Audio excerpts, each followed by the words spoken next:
ജ്യോതിർഗമയിലേക്ക് എല്ലാ പ്രേക്ഷകരെയും സ്നേഹപൂർവ്വം സ്വാഗതം ചെയ്യുന്നു. ലിംഗസമത്വം എന്ന വിഷയത്തിലാണ് നമ്മൾ ബഹുമാനപ്പെട്ട അക്ബർ സാഹിബുമായി കഴിഞ്ഞ ആഴ്ച ചർച്ച നടന്നുകൊണ്ടിരുന്നത്. വിവിധങ്ങളായ പ്രദേശങ്ങളിൽ നിന്നെത്തിയ നിരവധി ആളുകളുടെ അഭിപ്രായങ്ങൾ നമ്മൾ കേട്ടു. പലപ്പോഴും ചർച്ചകൾ പരസ്പരം പോരടിക്കുന്ന രീതിയിലേക്ക് എത്തിയെങ്കിലും ആശാവഹമായ രീതിയിൽ ലോകത്തെമ്പാടും നടക്കുന്ന സ്ത്രീയും പുരുഷനും തുല്യമാണോ എന്ന ഈ ചർച്ചയിൽ വ്യത്യസ്ത അഭിപ്രായങ്ങൾ കടന്നുകൂടുമ്പോൾ നമ്മുടെ ചർച്ച ശരിയായ രീതിയിൽ മുന്നോട്ട് പോകുന്നതിൻ്റെ ഏറ്റവും പ്രധാനപ്പെട്ട ഘടകം ജനങ്ങൾക്കിടയിൽ നിന്ന് നമ്മുടെ മനസ്സുകൾക്കുള്ളിൽ ഉണ്ടാകുന്ന ആ വിമർശനങ്ങളും ഒപ്പം തന്നെ അഭിപ്രായങ്ങളും അറിയാനുള്ള ആഗ്രഹവുമാണ്. അത്തരം ചർച്ചയിലേക്ക് തന്നെയാണ് അക്ബർ സാഹിബുമായി തുടക്കം കുറിക്കുമ്പോൾ ഇവിടെ നമ്മുടെ സഹോദരങ്ങൾ സൂചിപ്പിച്ചതുപോലെ കേവലം മലപ്പുറം ജില്ലയിൽ തന്നെ ഉദാഹരണം എടുത്തു. മലപ്പുറം ജില്ലയിൽ ഇപ്പോൾ ഈ പറഞ്ഞ പോലത്തെ ഇതിൽ ഇല്ല എന്നുള്ളതിന് ഏറ്റവും നല്ല ഉദാഹരണം ഈ കഴിഞ്ഞ പഞ്ചായത്ത് തിരഞ്ഞെടുപ്പ് 50% സംവരണം വന്നപ്പോൾ എല്ലാവരും ആകാംക്ഷയോടുകൂടിയാണ് നോക്കിയത് ഇത്രയും മുസ്ലിം സ്ത്രീകൾ പുറത്തേക്ക് ഇറങ്ങുമെന്നുള്ളത്. പക്ഷെ ഭയങ്കര അത്ഭുതമായിരുന്നു സ്ഥിതി. കാരണം ഇസ്ലാം പറഞ്ഞ ഹിജാബ് എന്താണോ ഇസ്ലാം പറഞ്ഞ വസ്ത്രധാരണം സ്ത്രീക്ക് അത് അതുപോലെ പാലിച്ചുകൊണ്ട് ഈ സീറ്റുകളിലേക്കൊക്കെ സ്ത്രീകൾ മുൻകടന്ന് വരാൻ ഉണ്ടായി എന്നുള്ളതാണ്. വിദ്യാഭ്യാസമുള്ള സ്ത്രീകൾ അത് വലിയൊരു മാറ്റമാണ്. അത് ആരും അടിച്ചമർത്തപ്പെട്ടിട്ടില്ല. അവർക്ക് നിർവഹിക്കേണ്ട ധർമ്മം ഉണ്ടാവുന്നുണ്ടെങ്കിൽ അത് അവർ ഉപയോഗിക്കുന്നുണ്ട്. ആ രംഗത്തേക്ക് അവർ കടന്നു വരുന്നതിൻ്റെ ഏറ്റവും നല്ല ഉദാഹരണമാണ് പഞ്ചായത്ത് തിരഞ്ഞെടുപ്പ്. ഒരു പഞ്ചായത്ത് തിരഞ്ഞെടുപ്പിൽ അല്ലെങ്കിൽ പൊതുവായ ഒരു തിരഞ്ഞെടുപ്പിൽ സ്ത്രീകൾ ഒരുപാട് കയറി ഏകദേശം 50%-ലേറെ ആളുകൾ മലപ്പുറം ജില്ലയിൽ നിന്ന് തന്നെ തിരഞ്ഞെടുപ്പിൽ മത്സരിക്കുകയും വലിയ രീതിയിൽ വിജയാഘോഷം ഉൾപ്പെടെ നമ്മൾ കണ്ടതാണ്. ടെലിവിഷനിലൂടെ അവരുടെ വിജയ ആരവവും വിജയ ആഘോഷവും കണ്ടപ്പോൾ സ്ത്രീകൾ ഒരിക്കലും പിന്നിലല്ല എന്ന് തെളിയിക്കുന്ന രീതിയിലേക്കാണ് കാര്യങ്ങൾ നീങ്ങിയത്. എങ്കിലും നമുക്കറിയാം പൊതുസമൂഹത്തിൽ ഇത്രയേറെ ആളുകൾ സജീവമായി രംഗത്തേക്ക് വരുമ്പോഴും ഇതിനെ വിമർശിക്കുന്ന മതത്തിൻ്റെ ഖുർആനിക അധ്യാപനങ്ങൾ വെച്ചുകൊണ്ട് തന്നെ സ്ത്രീകൾ ഇത്രമാത്രം രംഗത്തേക്ക് ഇറങ്ങാൻ പാടില്ല എന്ന് വാദിക്കുന്ന ആളുകളുമുണ്ട്. എന്താണ് താങ്കൾക്ക് അതിനെക്കുറിച്ച് പറയാനുള്ളത്? യഥാർത്ഥത്തിൽ ഇസ്ലാമികമായ ചിട്ടകൾ പാലിച്ചുകൊണ്ട് അനിവാര്യമായ ഏത് രംഗത്തേക്കും പെണ്ണിന് കടന്നു പോകുവാൻ ഇസ്ലാം അവകാശം നൽകുന്നുണ്ട്. അതിന് കൃത്യമായ ചിട്ടകളുണ്ട്, കൃത്യമായ നിയമങ്ങളുണ്ട്. പെണ്ണിന് മാത്രമല്ല പുരുഷനുണ്ട്. പുരുഷന്റെ നിയമങ്ങളും ചിട്ടകളും പലപ്പോഴും പറയുന്നില്ല എന്നുള്ളത് മാത്രമേ ഉള്ളൂ. എന്തുകൊണ്ട് അപ്പോൾ നിങ്ങൾ പുരുഷാധിപത്യം എന്ന നിലക്ക് തന്നെ പുരുഷന്റെ അവകാശങ്ങൾ അല്ലെങ്കിൽ പുരുഷൻ പാലിക്കേണ്ട ആ നിയമങ്ങളെ മറച്ചു വയ്ക്കുകയും സ്ത്രീയുടെ അവകാശങ്ങൾ മാത്രം അല്ലെങ്കിൽ സ്ത്രീയുടെ പാലിക്കേണ്ട ചട്ടങ്ങൾ അല്ലെങ്കിൽ ചിട്ടകൾ മാത്രം ബൂസ്റ്റ് ചെയ്യുകയും ചെയ്യുന്നതുകൊണ്ടല്ലേ സംഭവിക്കുന്നത്? അല്ല, യഥാർത്ഥത്തിൽ പുരുഷന്മാർ പാലിക്കേണ്ട നിയമങ്ങൾ അവരെ പഠിപ്പിക്കുന്നുണ്ട്. പെണ്ണ് പാലിക്കേണ്ട നിയമങ്ങൾ പറയുമ്പോൾ മാത്രം മാധ്യമങ്ങളും ഇസ്ലാമിൻ്റെ ശത്രുക്കളും സടകുടഞ്ഞ് നിൽക്കുന്നു എന്ന് മാത്രമേ ഉള്ളൂ. പുരുഷന്മാർ പാലിക്കേണ്ട നിയമങ്ങൾ രാഷ്ട്രീയ രംഗത്താണെങ്കിലും പൊതുരംഗത്താണെങ്കിലും ഏത് രംഗത്താണെങ്കിലും അവരങ്ങോട്ട് കടന്നു ചെല്ലുമ്പോൾ അവർ പാലിക്കേണ്ട കൃത്യമായ നിയമങ്ങൾ ഇസ്ലാം പഠിപ്പിക്കുന്നുണ്ട്. പണ്ഡിതന്മാർ അത് കൃത്യമായി സൂചിപ്പിക്കാറുണ്ട്, പറഞ്ഞു കൊടുക്കാറുണ്ട്. പക്ഷേ പെണ്ണിൻ്റെ നിയമങ്ങൾ പറയുമ്പോൾ പെണ്ണ് പാലിക്കേണ്ട നിയമങ്ങളെക്കുറിച്ച് കൃത്യമായി പഠിപ്പിച്ചു കൊടുക്കുമ്പോൾ അത് ഒരു പെൺവിമോചനത്തിനെതിരാണ് എന്ന രൂപത്തിലുള്ള ഒച്ചപ്പാടുകൾ ഉണ്ടാക്കുന്നു എന്നുള്ളതാണ് യാഥാർത്ഥ്യം. ഇസ്ലാമിൻ്റെ പ്രവാചകൻ തന്നെ പറഞ്ഞിട്ടുണ്ട്, ഭരണത്തിൻ്റെ ഏറ്റവും ഉന്നതിയിലെത്തിയ സ്ത്രീ ഭരണാധികാരിയായ ഒരു സമൂഹവും ഉന്നതിയിൽ എത്തിയിട്ടില്ല, അവർക്ക് ഏറ്റവും നല്ല ഉന്നതിയിൽ എത്താൻ സാധിക്കുകയില്ല എന്ന് പ്രവാചകൻ തന്നെ പഠിപ്പിക്കുന്നുണ്ട്. ഈ നമുക്കറിയാം സ്ത്രീ ശാക്തീകരണത്തിൻ്റെ സ്ത്രീ സംവരണത്തിൻ്റെ ഒരു കാലഘട്ടത്തിൽ ഇത്തരത്തിലുള്ള പിന്തിരിപ്പൻ നിലപാടുകളുമായി ഒരു മതത്തിൽ എങ്ങനെയാണ് നിലനിൽക്കാൻ സാധിക്കുക? ഇത്തരം നിലപാടുകളെല്ലാം തന്നെ മാനവിക വിരുദ്ധമല്ലേ, പ്രകൃതി വിരുദ്ധമല്ലേ എന്നാണ് എനിക്ക് ചോദിക്കാനുള്ളത്. പ്രവാചകന്റെ വചനങ്ങളെ തന്നെ കടമെടുത്തുകൊണ്ട് അദ്ദേഹം സൂചിപ്പിച്ച അതിനോട് ഈ പറഞ്ഞ രൂപത്തിലാണെങ്കിൽ ഇന്ദിരാഗാന്ധി ഒരിക്കൽ ഇന്ത്യൻ്റെ പ്രധാനമന്ത്രിയായിട്ട് ഒരുപാട് കാലം നിന്നിട്ടുണ്ട്. ആ സമയത്തൊന്നും ഇവരൊന്നും ഇവിടെ നിൽക്കാൻ പാടില്ലായിരുന്നു. ലോകത്ത് കോടാനുകോടി ജനങ്ങളുള്ളപ്പോൾ ഒരു ഇന്ദിരാഗാന്ധിയും ഒരു ജയലളിതയും മാത്രമാണ് താങ്കളെപ്പോലുള്ള ആളുകൾ എടുത്തുദ്ധരിക്കുന്ന കാര്യം. എന്താണ് അതുമായിട്ട് ബന്ധപ്പെട്ട് പറയാനുള്ളത്? യഥാർത്ഥത്തിൽ റസൂലുള്ളാഹി സ്വല്ലല്ലാഹു അലൈഹി വസല്ലം പറഞ്ഞത് എന്താണ് എന്ന് മനസ്സിലാക്കാത്തത് കൊണ്ടുള്ള ഇസ്ലാമിൻ്റെ ശത്രുക്കളുടെ വിമർശനവും മുസ്ലിം പണ്ഡിതന്മാരുടെ വീക്ഷണവുമെല്ലാം ആ രംഗത്ത് കടന്നു വരുന്നത്. സത്യത്തിൽ ലോകത്തന്നെ നിങ്ങൾ എടുത്തു നോക്കുക. ലോകത്തൊരുപാട് ജനാധിപത്യ ക്രമത്തിലാണെങ്കിലും ടോട്ടലിറ്റേറിയൻ ഭരണക്രമത്തിലാണെങ്കിലും എല്ലാം ഒരുപാട് സമൂഹങ്ങൾ കഴിഞ്ഞു പോയിട്ടുണ്ട്. എത്ര സമൂഹങ്ങളിൽ സ്ത്രീകൾ ഭരണാധികാരികളായി വന്നിട്ടുണ്ട്? ജനാധിപത്യ ക്രമത്തിൽ നമുക്ക് പറയാൻ കഴിയും ഏറ്റവും കൂടുതൽ സ്ത്രീകൾ പ്രധാനമന്ത്രിമാരായി വന്നത് ശരിക്കും മുസ്ലിം സ്ത്രീകളാണ്. ഏറ്റവും കൂടുതൽ ബേനസീർ ഭൂട്ടോയാണെങ്കിലും ഹസീനയാണെങ്കിലും അങ്ങനെ പലരും മുസ്ലിം സ്ത്രീകൾ വന്നിട്ടുണ്ട്. ഇവിടെ റസൂലുള്ളാഹി സ്വല്ലല്ലാഹു അലൈഹി വസല്ലമ പറഞ്ഞത് പേർഷ്യൻ ഭരണാധികാരി, അന്നത്തെ ടോട്ടലിറ്റേറിയൻ ഭരണക്രമ സമഗ്രാധിപത്യ ഭരണക്രമത്തിൽ എന്ന് പറയുന്നത് അവിടുത്തെ ഉന്നത ഭരണാധികാരിയുടെ ധർമ്മവും ഒരു ജനാധിപത്യ ഭരണക്രമത്തിലുള്ള ഭരണാധികാരികളുടെ ധർമ്മവും തമ്മിൽ വ്യത്യാസമുണ്ട്. ഇവിടെ പ്രധാനമന്ത്രിയാണ് ഏറ്റവും ഉയർന്ന ഭരണാധികാരി എന്ന് ആരാ പറഞ്ഞത്? പ്രസിഡൻ്റാണ് ഉയർന്ന ഭരണാധികാരി ഇന്ത്യൻ ഭരണക്രമം അനുസരിച്ച്. ആ ഇന്ത്യൻ ഭരണക്രമം അനുസരിച്ച് പ്രസിഡൻ്റ് ആണെങ്കിലും ഉന്നത ഭരണാധികാരി എന്ന് പറയുമ്പോഴും അദ്ദേഹമല്ല ഭരിക്കുന്നത്, ഇന്ത്യയുടെ ഭരണഘടനയാണ് ഭരിക്കുന്നത്. ജനാധിപത്യ ക്രമത്തിൽ ഭരണഘടനയാണ് രാഷ്ട്രത്തെ ഭരിക്കുന്നത്, വ്യക്തികളല്ല. അവിടെ ആ ഭരണഘടന ഭരിക്കുന്ന ഒരു രാഷ്ട്ര സംവിധാനത്തെ സംബന്ധിച്ചിടത്തോളം അവിടുത്തെ കാര്യങ്ങൾ നമ്മൾ ചർച്ച ചെയ്യുമ്പോൾ റസൂലുള്ളാഹി സ്വല്ലല്ലാഹു അലൈഹി വസല്ലമ ഒരു സമഗ്രാധിപത്യ ഭരണക്രമത്തിൽ സ്ത്രീയെ ഉയർന്നമായ ഭരണ അധികാരം ഏൽപ്പിച്ചാൽ ആ സമൂഹം വിജയിച്ചിട്ടില്ല എന്ന് പറഞ്ഞതൊരു ചരിത്ര വസ്തുതയാണ്. ആ ചരിത്ര വസ്തുത ആ പേർഷ്യൻ ഭരണക്രമത്തിൻ്റെ ഒരു അടിസ്ഥാനത്തിൽ മാത്രം പറഞ്ഞു വന്നതാണ്. ഇതേ സംഗതി തന്നെ പരിശുദ്ധ ഖുർആനിൽ ബൽഖീസ് രാജ്ഞിയെക്കുറിച്ച് പറയുന്നുണ്ട്. സുലൈമാൻ നബി അലൈഹി സ്വലാത്തു വസ്സലാമിൻ്റെ കാലത്തെ ഒരു സ്ത്രീ ഭരണാധികാരിയെക്കുറിച്ച്. ആ ഭരണാധികാരിയെക്കുറിച്ച് പറയുമ്പോൾ അതിനെതിരെ എന്തെങ്കിലും ഒരു പരാമർശം നടത്തുന്നത് നമ്മൾ കാണുന്നില്ല. ഞാൻ സൂചിപ്പിക്കുന്നത് ഇത് പണ്ഡിതന്മാർ ചർച്ച ചെയ്യേണ്ട ഒരു വിഷയമാണ്, എന്ത് സ്ത്രീ ഭരണക്രമത്തിൽ എത്ര, എങ്ങനെ, ഏത് രൂപത്തിൽ എന്നല്ല. പക്ഷേ ഈ റസൂലുള്ളാഹി സ്വല്ലല്ലാഹു അലൈഹി വസല്ലമ പറഞ്ഞത് ഒരു ടോട്ടലിറ്റേറിയൻ, ഒരു സമഗ്രാധിപത്യ ഭരണക്രമത്തിലുള്ള പെണ്ണിന് അതിൻ്റെ ഉയർന്ന തലത്തിലെത്തുന്നതിനുള്ള പ്രയാസങ്ങളെ സൂചിപ്പിച്ചുകൊണ്ടാണ്. ഒരു ജനാധിപത്യ ഭരണക്രമത്തിൽ ഒരു ഭരണഘടന ഭരിക്കുന്ന ഒരു സാമൂഹ്യ സാഹചര്യത്തിലെ ഒരു കാര്യമേ അല്ല അത് എന്ന് നമ്മൾ മനസ്സിലാക്കണം. ഇവിടെ ഞാൻ സൂചിപ്പിച്ചു വന്നത് എന്താണെന്ന് വെച്ചാൽ, ഈ ഭരണക്രമത്തിൽ പെണ്ണ് ഭരിക്കുന്നുണ്ടോ അല്ലെങ്കിൽ പെണ്ണിന് പഞ്ചായത്ത് മെമ്പർ ആകുന്നുണ്ടോ എന്നതല്ല സത്യത്തിൽ പെണ്ണിൻ്റെ സംതൃപ്തിയും പെണ്ണിൻ്റെ സമാധാനവും പെണ്ണിൻ്റെ ശാന്തിയും പെണ്ണിൻ്റെ അവകാശങ്ങളും ഒന്നും അളക്കേണ്ട മാനദണ്ഡം. അവൾക്ക് അവളുടെ പ്രകൃതി നിശ്ചയിച്ചിട്ടുള്ള രൂപത്തിൽ അവൾക്ക് മുന്നോട്ട് പോകുവാൻ കഴിയുന്ന രൂപത്തിൽ ഏതവസ്ഥയിലുമുള്ള പെണ്ണുങ്ങൾക്ക് മുന്നോട്ട് പോകുവാൻ പറ്റുന്ന രൂപത്തിലുള്ള നിയമങ്ങളാണോ അവൾ അനുസരിക്കുന്നത്? ഇതാണ് പ്രധാനപ്പെട്ട പ്രശ്നം. പെണ്ണിന് പഞ്ചായത്ത് മെമ്പറാകാൻ പറ്റുമോ എന്ന് ചോദിച്ചാൽ, ഈ ഒരു വാർഡിൽ ആയിരക്കണക്കിന് പെണ്ണുങ്ങളുള്ളതിൽ ഒരു പെണ്ണിനെ പഞ്ചായത്ത് മെമ്പറാകാൻ പറ്റുള്ളൂ. ആയാൽ തന്നെ ബാക്കിയുള്ള ഈ ആയിരക്കണക്കിന് സ്ത്രീകളിൽ ബാക്കിയുള്ള സ്ത്രീകൾക്ക് മുഴുവനും സംതൃപ്തമായ ജീവിതം സാധ്യമാകുന്നുണ്ടോ? അവർക്ക് സ്വയം സംതൃപ്തി ഉണ്ടാകുന്നുണ്ടോ? അവൾക്ക് ലഭിക്കേണ്ട അവകാശങ്ങൾ ലഭിക്കുന്നുണ്ടോ? അവളുടെ ബാധ്യതകൾ നിർവഹിച്ചുകൊണ്ട് മുന്നോട്ട് പോകുവാൻ പറ്റിയ സാമൂഹ്യ അന്തരീക്ഷമുണ്ടോ? ഇതെല്ലാമാണ് പെണ്ണിൻ്റെ ശാക്തീകരണവുമായി ബന്ധപ്പെട്ട് നമ്മൾ ആലോചിക്കേണ്ടത്. അധികാര രംഗത്തുള്ള പുരുഷന്മാർ അവരുടെ ആധിപത്യം ശക്തമായ രീതിയിൽ ഊട്ടിയുറപ്പിക്കുകയും സ്ത്രീകളെ ബലിയാടാക്കുകയും ചെയ്യുന്ന സാഹചര്യത്തിലാണ് ഒരുപക്ഷെ 35% 50% സംവരണം വേണമെന്ന രീതിയിലേക്ക് സർക്കാരിൻ്റെ നിലപാടുകളുണ്ടായത്. തീർച്ചയായും ഈ ചർച്ച വലിയ ഗൗരവത്തിൽ മുന്നോട്ട് പോകേണ്ടിയിരിക്കുന്നു. ചെറിയൊരു ഇടവേളയ്ക്ക് ശേഷം ഉടനെ തിരിച്ചെത്താം. ജ്യോതിർഗമയിലേക്ക് വീണ്ടും സ്വാഗതം. വിശദമായ ചർച്ചകൾ നടന്നുകൊണ്ടിരിക്കുന്നു. ലിംഗസമത്വവുമായി ബന്ധപ്പെട്ട് വലിയ വിശാലമായ അർത്ഥതലങ്ങൾ തേടിയുള്ള നമ്മുടെ ഈ ചർച്ച മുന്നോട്ട് പോകുമ്പോൾ പ്രേക്ഷകരായ ആളുകൾക്ക് പലതും പറയാനുണ്ടാകും. എന്താണ് താങ്കളുടെ അക്ബർ സാഹിബിനുള്ള ചോദ്യം? എനിക്ക് ചോദിക്കാനുള്ളത്, ഇപ്പോൾ പർദ്ദയുമായി ബന്ധപ്പെട്ട് ഒരു സുരക്ഷിതത്വം എന്ന നിലയ്ക്ക് വേണമെങ്കിൽ നമുക്കതിനെ അനുകൂലിക്കാം.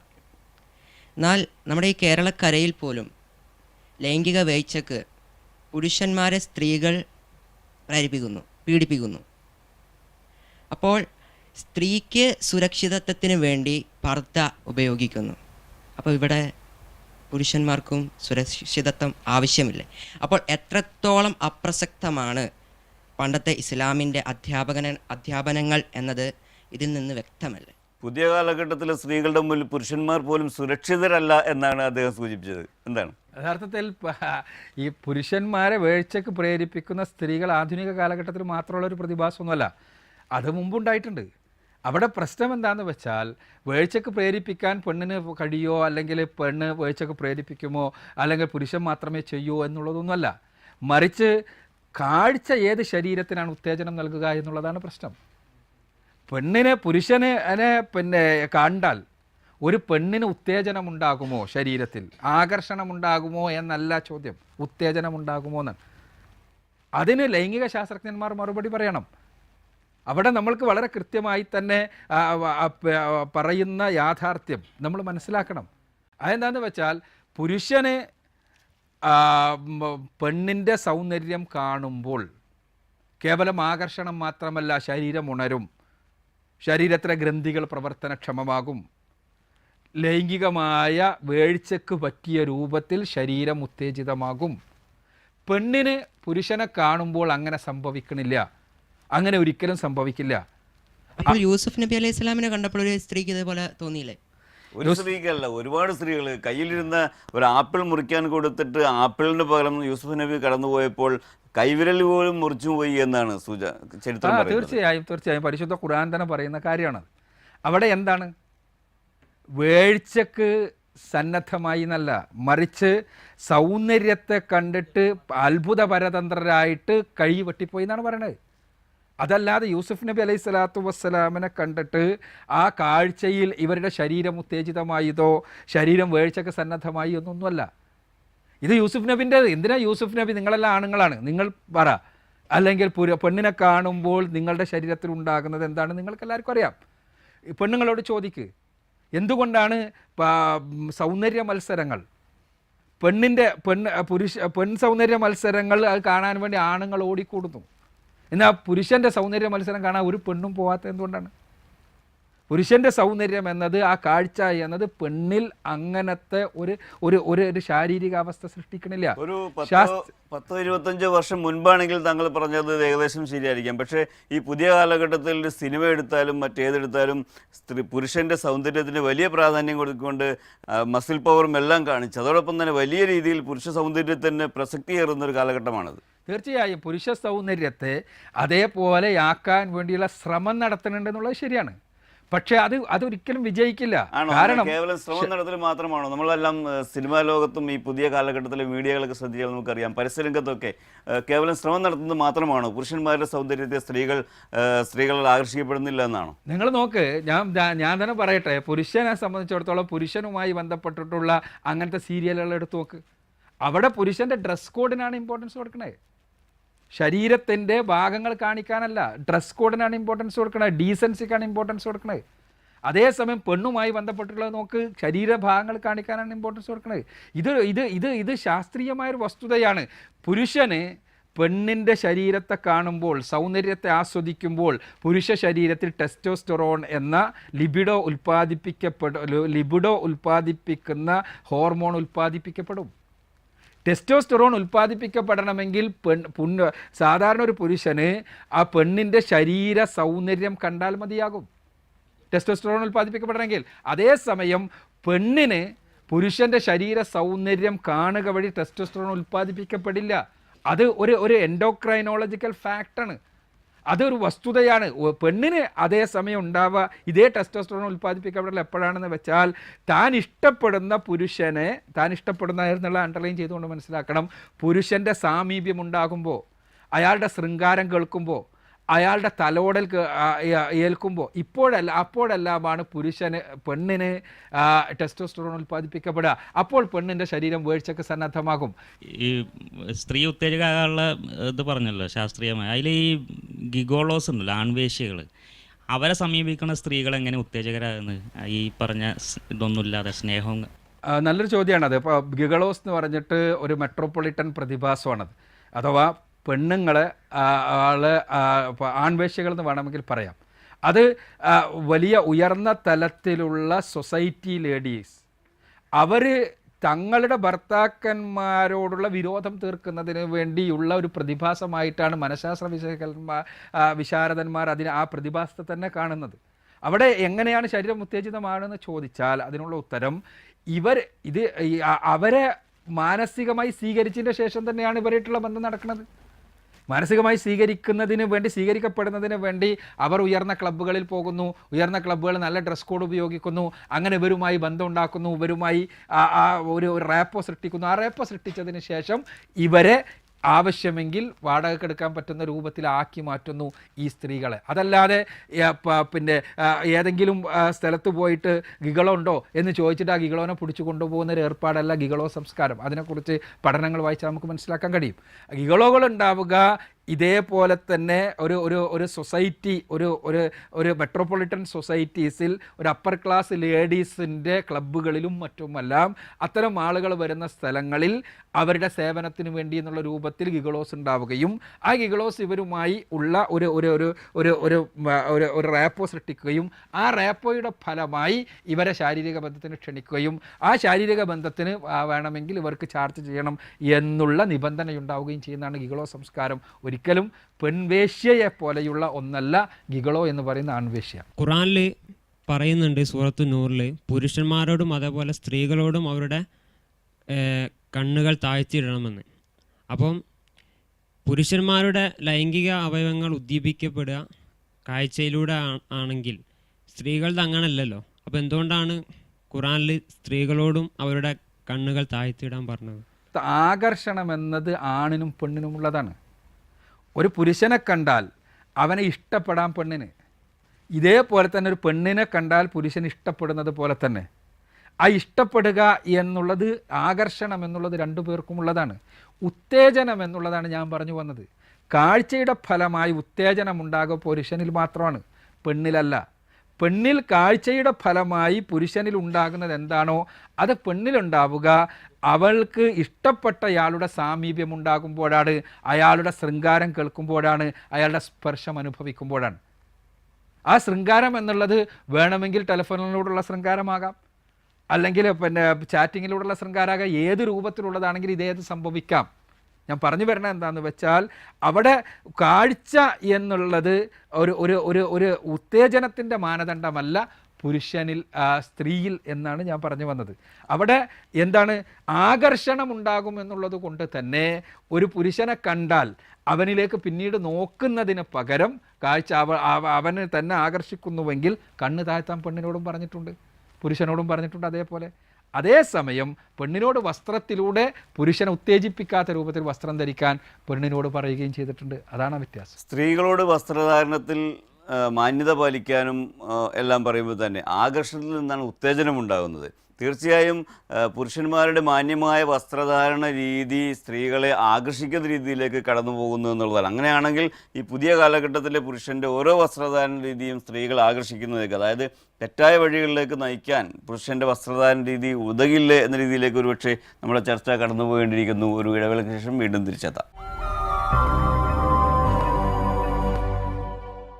നമ്മുടെ ചർച്ചയിൽ ഉടലെടുത്തത് ആകർഷണമാണ് പുരുഷനോട് പൊതുവെ ഉണ്ടാകുക, മറിച്ച് ഉത്തേജനമല്ല എന്ന രീതിയിലേക്ക് ആദ്യം ചർച്ചകൾ പല വഴിക്കും കടന്നു പോകുമ്പോൾ സ്ത്രീകളുടെ വസ്ത്രധാരണ രീതിയിൽ യാതൊരു വിധത്തിലും പുരുഷന്മാർക്ക് ഉത്തേജനം ഉണ്ടാകുന്ന രീതിയിലുള്ള, അല്ലെങ്കിൽ ലൈംഗികമായ രീതിയിൽ പുരുഷന്മാർക്ക് ആകർഷണവും ഉത്തേജകവും ഉണ്ടാകുന്ന രീതിയിലുള്ള വസ്ത്രധാരണ രീതി പാടില്ല, അവരുടെ മൂടുപടം പോലും മാറിലേക്ക് താഴ്ത്തിയിടണമെന്നെല്ലാം അനുശാസിക്കുമ്പോൾ പുരുഷൻ്റെ വസ്ത്രധാരണ രീതിയിൽ പ്രത്യേകിച്ച് യൂസുഫ് നബിയുടെ ചരിത്രം പറഞ്ഞപ്പോഴൊക്കെ പറഞ്ഞ ഒരു കാര്യം ആകർഷണമാണ് ഉണ്ടാകുക, ഉത്തേജനമല്ല എന്നാണ്. പക്ഷേ ആകർഷണം എന്ന് പറയുമ്പോൾ തന്നെ ഇന്നത്തെ പുരുഷൻ്റെ വസ്ത്രധാരണ രീതി ഏറ്റവും ആകർഷകമായി ടൈയും കോട്ടും മറ്റെങ്ങനെയൊക്കെ ആകർഷകമാകാൻ പറ്റുമോ അത്തരം രീതിയിലേക്ക് ആകർഷകമായി കടന്നു പോകുമ്പോൾ ശരിക്കും ഇസ്ലാമിക കാഴ്ചപ്പാടനുസരിച്ച് താങ്കൾ സൂചിപ്പിച്ചതനുസരിച്ചാണെങ്കിൽ ഇന്ന് പുരുഷൻ ഏറ്റവും ആകർഷകമായി വസ്ത്രം ധരിക്കുന്നത് ആകർഷണത്തിൽ നിന്ന് പിന്നീട് ഉത്തേജനത്തിലേക്ക് സ്ത്രീകളെ കൊണ്ടുപോകാൻ വഴിയാകില്ലേ? ഇല്ല, പുരുഷൻ്റെ വസ്ത്രധാരണം ഒരിക്കലും സ്ത്രീ ഉത്തേജിപ്പിക്കില്ല.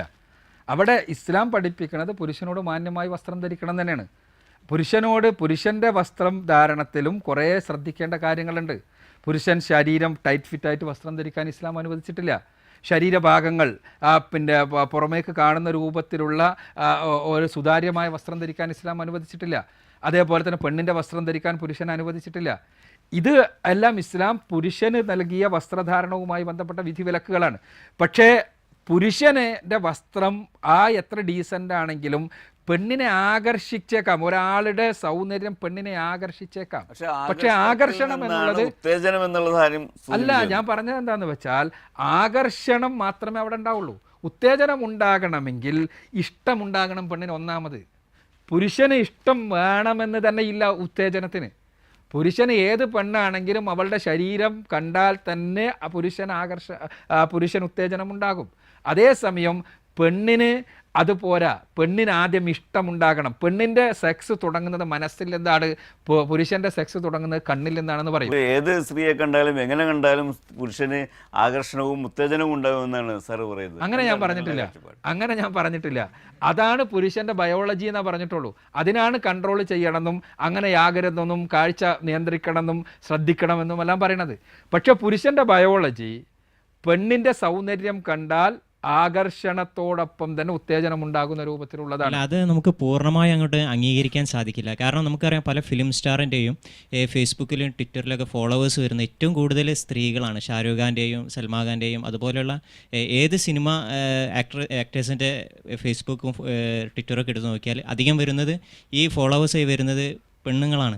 അപ്പോൾ ഇത് താങ്കളുടെ വാദത്തിന് അടിസ്ഥാനരഹിതമല്ല, കടക്ക് കത്തിവെക്കുന്ന ഒരു സംഗതിയല്ലേ? ഞാൻ എൻ്റെ വാദത്തെ അനുകൂലിക്കുന്നതാണത്. അതായത് ഇവരെ കണ്ടിട്ട് ആകർഷണം അവർക്കുണ്ടാകുന്നു എന്ന് മാത്രമേ ഉള്ളത്. കടന്നാക്രമിക്കുന്നില്ല, ബലാത്സംഗം ചെയ്യാൻ വേണ്ടി മുതിരണില്ല. ഒരു പെണ്ണും, ഞാൻ പറയട്ടെ, ഒരു പെണ്ണും പുരുഷനെ കടന്നാക്രമിച്ച് ബലാത്സംഗം ചെയ്തതായിട്ട് ചരിത്രത്തിലില്ല. അതേസമയം താൻ ഇഷ്ടപ്പെട്ട പുരുഷനെ വേഴ്ചക്ക് പ്രേരിപ്പിച്ചതായിട്ടുണ്ട്, അവളെ പിടിച്ചു വെച്ചതായിട്ടുണ്ട്. ഇവിടെ ഇഷ്ടം എന്നുള്ളത് കാഴ്ചയിലൂടെ നിർവഹിക്കപ്പെടുന്നു. എവിടെ നിങ്ങൾ ഷാരൂഖ് ഖാൻ്റെയും മറ്റേ ഏത് സിനിമാ നടൻ്റെതും ആണെങ്കിലും കാഴ്ചയിലൂടെ ഇഷ്ടമുണ്ടാകുന്നു. ആ ഇഷ്ടമുണ്ടാവുക എന്നുള്ള പണി അവിടെ കാഴ്ചയിലൂടെ നിർവഹിക്കുന്നു. പക്ഷേ ഇന്നത്തെ കാലഘട്ടത്തിൽ സിനിമാ നടന്മാരെയൊക്കെ കാണുമ്പോൾ സ്ത്രീകൾ അങ്ങോട്ട് ആകർഷിച്ചിട്ട് അങ്ങോട്ടേക്ക് പോകുന്നുണ്ടല്ലോ. ഇല്ല, അവരെ ആക്രമിക്കുന്നില്ല. അവരുമായി ശാരീരിക വേഴ്ചക്ക് വേണ്ടിയുള്ള കാര്യങ്ങൾ ഉണ്ടാവണില്ല. അവരെ കാണാൻ വേണ്ടി, അവരെ സ്പർശത്തിന് വേണ്ടി, അവരെ തൊടാൻ വേണ്ടി എല്ലാം ഉള്ളതുണ്ട്. അതാണും പെണ്ണും ചെയ്യുന്നുണ്ട്. അതൊരു ഹീറോ വർഷിപ്പിൻ്റെ ഭാഗമായിട്ടുള്ളതാണ്. ഞാൻ പറയുന്നത് പ്യുവറായിട്ടുള്ള ബയോളജിക്കലായിട്ടുള്ള ലൈംഗികമായ സംഗതിയാണ്. സത്യത്തിൽ നമ്മൾ മനസ്സിലാക്കേണ്ട ഒരു കാര്യം എന്താണെന്ന് വെച്ചാൽ, പുരുഷൻ ഏത് പെണ്ണിൻ്റെ സൗന്ദര്യ പ്രകടനമുള്ള സ്ഥലങ്ങളിലും പുരുഷന്മാരുടെ സാന്നിധ്യം ഉണ്ടല്ലോ. പുരുഷൻ്റെ സൗന്ദര്യ മത്സരങ്ങളുണ്ടല്ലോ. നിങ്ങൾ ആരെങ്കിലും പത്രങ്ങളിലോ മറ്റോ ഉള്ള പുരുഷൻ്റെ സൗന്ദര്യ മത്സരങ്ങളുമായി ബന്ധപ്പെട്ട വാർത്തകളിൽ പെണ്ണുങ്ങളുടെ സാന്നിധ്യമാണോ, പെണ്ണുങ്ങൾ അത് കണ്ടിരിക്കാറാണോ, പെണ്ണുങ്ങൾ അതിനു വേണ്ടി ഏതെങ്കിലും രൂപത്തിലുള്ള തയ്യാറെടുപ്പുകൾ നടത്താറാണുണ്ടോ? പക്ഷെ പുരുഷന്റെ സൗന്ദര്യ മത്സരങ്ങളല്ല നടക്കാറ്. ഇപ്പൊ ജിമ്മിലൊക്കെ ഉള്ളവർ ബോഡി ഷോ. പുരുഷന്റെ സൗന്ദര്യം തന്നെ അതാണ്. പുരുഷന്റെ സൗന്ദര്യം തന്നെ അതാണ്. പുരുഷന്റെ സൗന്ദര്യം എന്ന് പറഞ്ഞാൽ പൗരുഷമാണ്. ആ പൗരുഷം പക്ഷേ പെണ്ണിൻ്റെ കാഴ്ചയിൽ അവൾക്ക് ആകർഷണമുണ്ടാകാം പൗരുഷത്തെ, പക്ഷേ ഒരിക്കലും ഉത്തേജനം ഉണ്ടാവണില്ല. നിങ്ങൾ മനസ്സിലാക്കേണ്ട ഒരു സംഗതി, ആകർഷണത്തെയും ഉത്തേജനത്തെയും പരസ്പരം കൂട്ടിക്കുഴക്കരുത്. ആകർഷണം എന്നത് കാഴ്ചയിൽ പെണ്ണിനുണ്ടാകാം, പുരുഷനുണ്ടാകാം. ഏത് പ്രേമവും ഉണ്ടാകുന്നത് ഈ ആകർഷണത്തിൽ നിന്നാണ്. തീർച്ചയായും ആകർഷണം പെണ്ണിനും ഉണ്ടാകാം. ആ ആകർഷണത്തിൽ നിന്ന് ഇഷ്ടമുണ്ടാകണം പെണ്ണിന്. ആ ഇഷ്ടമുണ്ടായതിന് ശേഷം മാത്രമേ പെണ്ണിൻ്റെ ശരീരത്തിന് എന്തുണ്ടാവുള്ളൂ, ലൈംഗികമായ ഉത്തേജനം ഉണ്ടാവുള്ളൂ. പുരുഷന് ഇഷ്ടം എന്നുള്ളത് തന്നെ കാഴ്ചയിൽ അധിഷ്ഠിതമാണ്. അഥവാ ഒരുപാട് പുരുഷന്മാരോടൊപ്പം കിടക്കുന്ന പെണ്ണാണ് എന്നറിഞ്ഞിട്ടും ഒരു അഭിസാരികയെ കാഴ്ചക്ക് ഇഷ്ടപ്പെട്ട് കഴിഞ്ഞാൽ അവളുമായി ബന്ധപ്പെടുന്നതിനോ അവൻ്റെ ശരീരം ഉത്തേജിതമാകുന്നതിനൊന്നും പുരുഷന് പ്രശ്നം ഉണ്ടാവണില്ല. എന്താണത് കാര്യം? അതേസമയം പുരുഷൻ്റെ സ്ഥിതി അതല്ല. അതാണ് നമ്മൾ പറഞ്ഞു വന്നത്. അതുകൊണ്ട് തന്നെ ഇസ്ലാം പെണ്ണിനോട് അവളുടെ മാന്യമായി വസ്ത്രം ധരിക്കണം എന്ന് പറയുകയും മുഖവും മുൻകൈയും ഒഴിച്ചുള്ള ഭാഗങ്ങളെല്ലാം ലൂസായ വസ്ത്രം കൊണ്ട് പൊതിയണമെന്ന് പറയുകയും ചെയ്യുമ്പോൾ ഖുർആൻ തന്നെ വളരെ കൃത്യമായി പറഞ്ഞു. എന്തിനാണത്? അവർ തിരിച്ചറിയപ്പെടാനും അവർ ആക്രമിക്കപ്പെടാതിരിക്കാനും എന്നാണ്. അതുകൊണ്ടാണ് നമ്മൾ പറയുന്നത്, പുരുഷൻ്റെ ശരീരത്തിന് ഉത്തേജകമാകുന്ന രൂപത്തിലുള്ള വസ്ത്രധാരണമാണെങ്കിലും സിനിമാ പോസ്റ്ററുകളാണെങ്കിലും ടെലിവിഷൻ സീരിയലുകളാണെങ്കിലും എല്ലാം പെൺവിരുദ്ധപാട്, പെണ്ണിനെ ആക്രമിക്കുവാൻ പുരുഷൻ്റെ ശരീരത്തിൽ സ്വാഭാവികമായ ബയോളജിക്കലായിട്ടുള്ള ത്വരയുണ്ടാക്കുന്ന സാധനങ്ങളാണ്. അതിൻ്റെ അർത്ഥം പുരുഷൻ ആക്രമിക്കുവാനുള്ള അവകാശമുണ്ട് എന്നല്ല. പുരുഷനോട് കണ്ണ് താഴ്ത്താൻ പറയുക മാത്രമല്ല, പുരുഷൻ അങ്ങനെ ചെയ്യരുതെന്നും പുരുഷൻ അങ്ങോട്ട് പോകരുതെന്നും എങ്ങനെ ഉണ്ടെങ്കിലും അവൻ സ്വയം നിയന്ത്രിക്കണം എന്നും എല്ലാം ഇസ്ലാം പഠിപ്പിക്കുന്നുണ്ട്. പക്ഷേ പെണ്ണൊരിക്കലും തന്നെ അവൾ ആക്രമിക്കപ്പെടുവാനുള്ള രൂപത്തിലുള്ള ഒരു കോസ്റ്റ്യൂം, ഒരു വസ്ത്രധാരണം ഉപയോഗിച്ചുകൂടാ എന്ന് ഇസ്ലാം പഠിപ്പിക്കുന്നു എന്ന് മാത്രം. ഏറെ വിമർശനങ്ങളുള്ള നിരവധി വിഷയങ്ങൾ ഇസ്ലാമികമായി ഇന്ന് പൊതുസമൂഹത്തിൽ ചർച്ച ചെയ്യപ്പെട്ടുകൊണ്ടിരിക്കുന്നു. സ്ത്രീയുടെ സ്വത്തവകാശത്തിൻ്റെ കാര്യത്തിലാണെങ്കിലും വൈവാഹിക ജീവിതത്തിൻ്റെ കാര്യത്തിലാണെങ്കിലും എവിടെ നോക്കിയാലും സ്ത്രീകളെ വീണ്ടും രണ്ടാം തരക്കാരായി കാണുന്നു എന്ന രീതിയിലേക്കാണ് പൊതുവെ മീഡിയകൾ ചർച്ചകൾ നടക്കുന്നത്. നമുക്ക് അത്തരം വിഷയങ്ങളിലേക്ക് ചർച്ചകൾ പോകേണ്ടിയിരിക്കുന്നു. ഇന്ന് ഈ പ്രോഗ്രാം അവസാനിക്കുകയാണ്. ചർച്ചയിൽ പങ്കെടുത്ത ശ്രീ എം അക്ബർ സാറിനും ഒപ്പം തന്നെ നിരവധി മേഖലകളിൽ പ്രവർത്തിക്കുന്ന മുഴുവൻ പേർക്കും നന്ദി രേഖപ്പെടുത്തിക്കൊണ്ട് വീണ്ടും കണ്ടുമുട്ടാമെന്ന ശുഭപ്രതീക്ഷയിൽ വിട ചോദിക്കുന്നു. നിങ്ങളുടെ അഭിപ്രായങ്ങളും നിർദ്ദേശങ്ങളും പ്രതീക്ഷിച്ചുകൊണ്ട് ഗുഡ് ബൈ.